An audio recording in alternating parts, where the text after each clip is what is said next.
હવે ખાસ કરીને જે વરસાદની વાત કરવાની છે, હજુ પણ રાજ્યના અનેક વિસ્તારોની અંદર ભારે વરસાદ જોવા મળે તેવી શક્યતાઓ છે। અમુક વિસ્તારોની અંદર મેઘ તાંડવ પણ જોવા મળી શકે છે, જેની વાત કરીએ આમ તો આપણે ગઈકાલે પણ 24 કલાકની વાત કરી હતી, એમાં સૌથી વધારે વરસાદ છે એ દક્ષિણ ગુજરાતમાં નોંધાય તેવું આપણે જણાવ્યું હતું, ને એ જ મુજબ દક્ષિણ ગુજરાતના સુરતથી લઈને બીજા અનેક વિસ્તારોની અંદર ધોધમાર વરસાદ પણ જોવા મળ્યો છે। અને અત્યારે ઓલ ઓવર જોવા જઈએ તો ગુજરાતની અંદર સાર્વત્રિક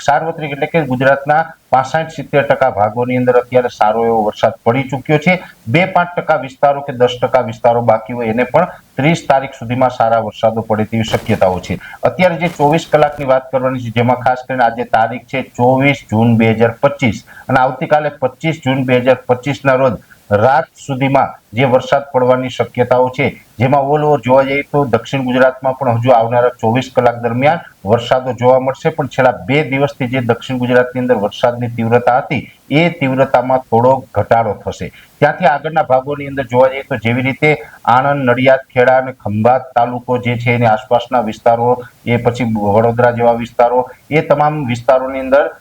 વરસાદો જે ચાલુ છે એ જ પ્રકારના વરસાદો છે આવતીકાલે સાંજ સુધી ચાલુ રહેશે। મધ્યમથી ભારે વરસાદો ત્યાં જોવા મળશે। ખાસ કરીને અતિ વરસાદની શક્યતાઓ છે, પેલા હું આપને એ વિસ્તારોના નામ જણાવી દઉં કે આવનારા 24 કલાક દરમિયાન મેઘ તાંડવ જેવો માહોલ જોવા મળી શકે છે, જેની અંદર દાહોદ, ગોધરા જિલ્લાના ઘણા બધા વિસ્તારો છે, મહીસાગર જિલ્લાના ઘણા બધા વિસ્તારો છે, ત્યાંથી આગળ અરવલ્લી જિલ્લાના જે દક્ષિણ ભાગો છે અને જે આગળનું મહેસાણા છે ત્યાં સુધીના ભાગો, અમદાવાદ, ગાંધીનગરથી પણ જે ઉત્તરના ભાગો છે એ તમામ વિસ્તારોની અંદર આવનારા 24 કલાક દરમિયાન અતિ ભારે વરસાદો જોવા મળે તેવી શક્યતાઓ છે।